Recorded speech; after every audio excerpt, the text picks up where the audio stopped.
Hello, welcome back to the channel. I hope you're having a good day. So, not that long ago I did a video about Final Fantasy 16 and I said that that game was fun, but it was kind of missing some of those RPG mechanics that I often enjoy. And so that got me thinking about, which of those mechanics it is that I enjoy the most. And so from there I kind of went on to thinking about what were my favorite RPG games in general. And so that's what I want to talk to you about today. These are my top RPGs of all time, my absolute favorite across all different consoles. Very quickly before we start though, I just want to say a huge thank you. We've just crossed 750 subscribers and I couldn't be more pleased. Thank you so much to everyone that's been watching. I couldn't do it without you. And to everybody who's just subscribed recently, really big thank you. I hope I can keep making videos that you enjoy and hopefully we'll be on to 1,000 subscribers soon. Right, so on with the video. So the first game on the list is one of my favorite fantasy RPGs of all time, and it's Dragon Age Origins. Dragon Age Origins really encompasses basically everything that I really enjoy in an RPG. It has an amazing fantasy world with so much love put into it. There's tons of different races and factions within there, and there's really believable interactions between those factions as well. All the politics and all the bickering and arguing and that kind of thing. It's very believable to me. I think that's what it would be like in the real world. There are so many cool creature designs and of course lots of dragons, which are just a bonus. But then on top of building an amazing world that you can get immersed in, they've built a really amazing game to play around that. I mean, first of all, who these days makes a game with multiple different introductions to the story depending on which character and race you pick? If you pick dwarves, the entire introduction is set underground. If you pick a human character, it's set somewhere else. An elf character, it's set somewhere else.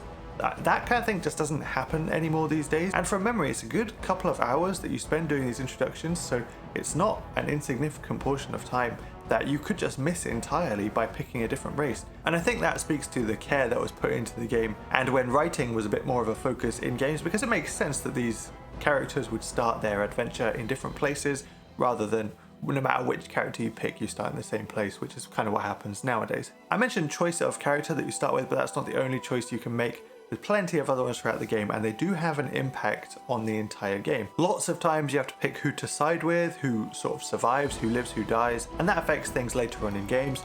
But on top of that, there are really big decisions. Depending on what choices you make, entire villages can be wiped out. The order in which you do quests can affect things as well. So you do quest number 1 and, maybe you decide somebody lives, somebody dies. Then when you get to quest number 2, perhaps the person who you let die in quest number 1 could have been useful in quest number 2, and so that's no longer an option. But if you'd let them live before, they might have been able to help you in quest number 2. Just things like that, where the choices you make actually have consequences.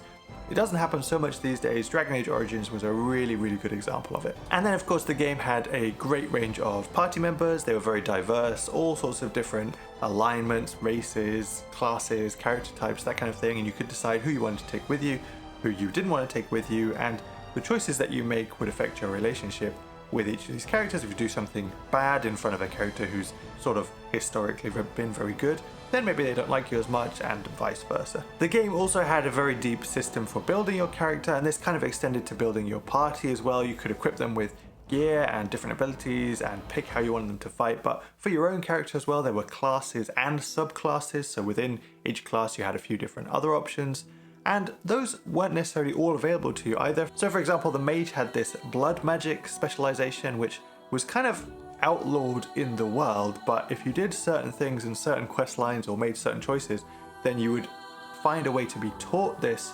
specialization. It wasn't just available from the start, you had to sort of unlock a way to actually go for it. And so this character building combined with the different choices you make, it just adds tons of replayability to this game. I played it through twice, once on PC and once on Xbox, and it really does suck you back in. It's got a great story of betrayal.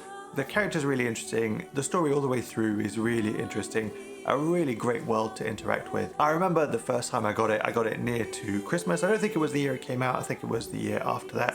But I got it close to Christmas, and I was in school, so Christmas meant, a few weeks off. And so I had nothing else to do really, and I just binged this game like crazy. I played it so much. I really, really did have a good time with it, and this is definitely one that I would love to be able to play on Steam Deck. I think you can play it on Steam Deck, but I think you can't get the buttons to match up very well. If there was a way to get those buttons to line up, I think I would go for a third playthrough, although it's a really big game, but I would like to play it again sometime. A remaster of this game would be high on my wish list just to sort of introduce some easy control schemes, but I'm not sure it's going to happen anytime soon. But Dragon Age Origins is one of the best RPGs of all time, I think, and the first one on this list. The next game is Fable 2, and I talked about Fable 2 quite a lot recently in a video. I'll just pop a link up at the top there. So if you are interested in my full opinion on Fable, then go and have a look at that. I won't talk too long about this. I will just say that it had very fun gameplay at the time, that it was very cheeky, the way you interacted with the world was really interesting. You could make lots of choices again with character design, with how you interacted with everything, you know, good versus bad, and really it was just a game you could mess around in very well. There was lots and lots of things to do, job systems, you could just go and fight guards if you wanted to, loads of magic to explore. Just a lot of fun. If you do want to see more, then check out my other video. Because I haven't talked for too long about this one, I'm going to include a bonus game at the end of the video.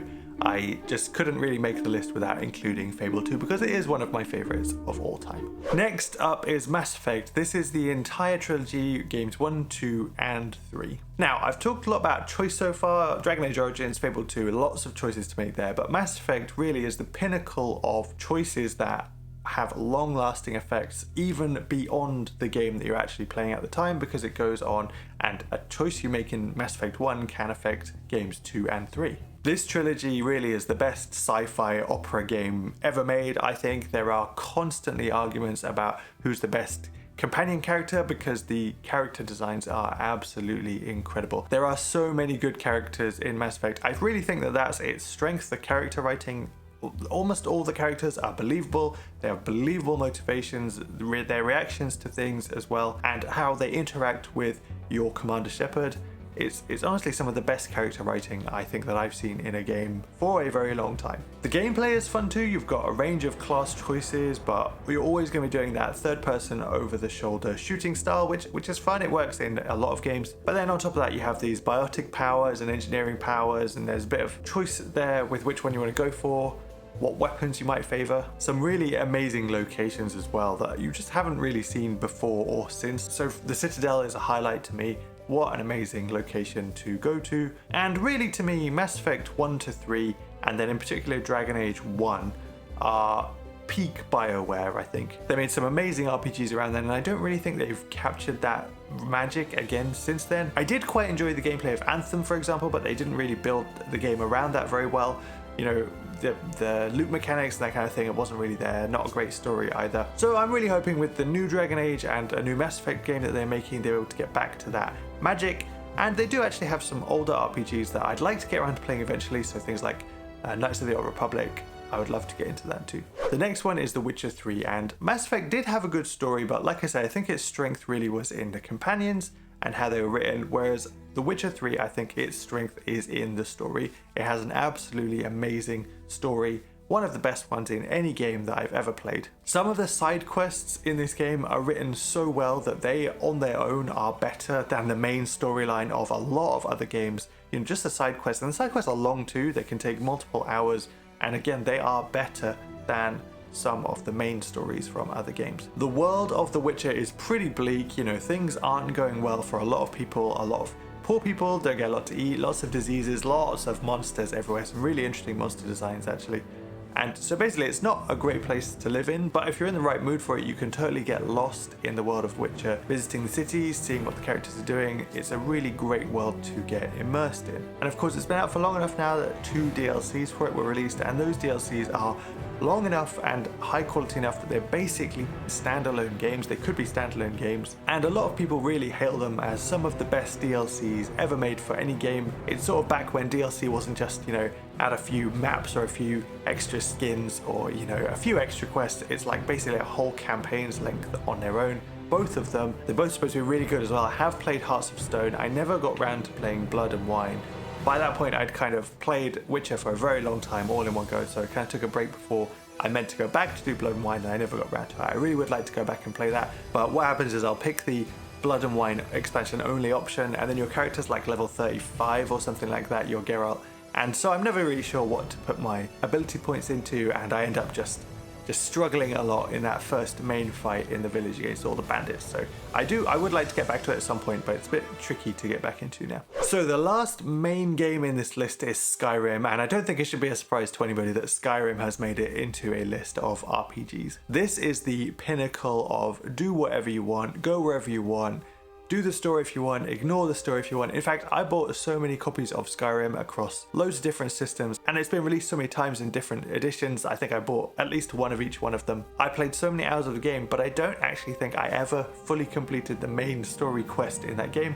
I don't think I even did it once, but I put hundreds of hours into it, and that just highlights the freedom you get with The Elder Scrolls V Skyrim. There are just so many things you can do, so many things you can discover, so many ways to play. You can go and quest if you want, you can fight things if you want. There's just so many systems that you can get really deep into or totally ignore. You get really deep into crafting, ignore it, decide you want to become a master swordsman maybe who defends towns or goes and clears out dungeons and makes the world safer, or just completely ignore combat entirely and roleplay a blacksmith, maybe buying ores, turning it into armor, then going to another town maybe to sell your wares. Loads of people like to roleplay in Skyrim, and it has so much potential to do that I don't blame them at all. And of course the modding scene makes it even better. These days Skyrim can be basically a completely different game to the one that originally released 12 years ago. It really is possible to just mod it to your heart's content, as long as your PC can run it, of course.